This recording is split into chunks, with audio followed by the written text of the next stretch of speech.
Hi, and welcome to the Floating Bubble, where it's always story time here. And don't forget to like, share, and subscribe. And also check out our podcast. It's available on all platforms.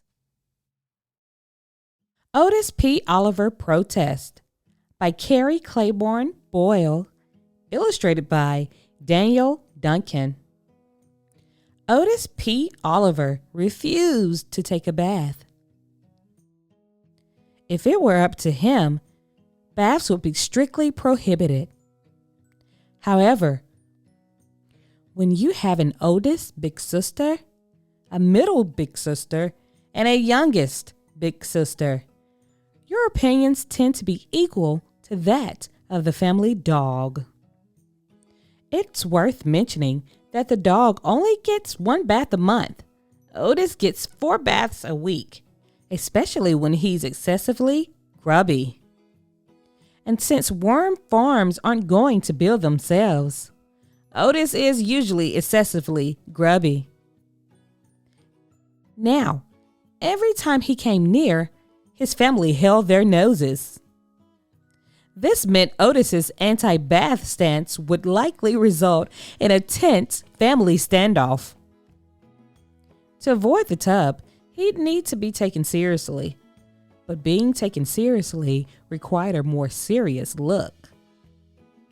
He'd also need backup, so Otis rounded up his neighborhood pals and delivered a fiery speech.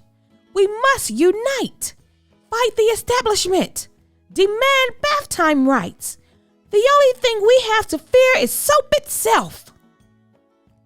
Then they marched all the way up to Snickerdoodle Street, attracting attention as they went. Next, Otis led the unruly crowd to picket the driveway.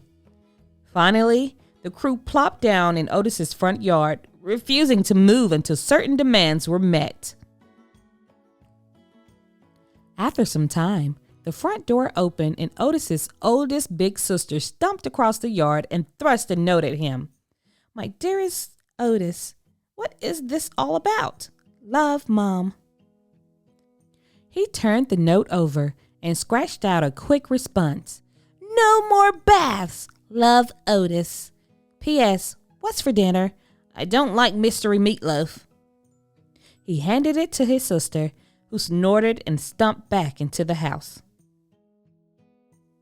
5 minutes later, his middle big sister came out and, with a hand on one hip and a loud sigh, dropped a second note into Otis's lap. "Sweetheart, why don't you want to take a bath? Love, Mom. P.S. Don't worry, it's lasagna night." Otis scribbled another reply.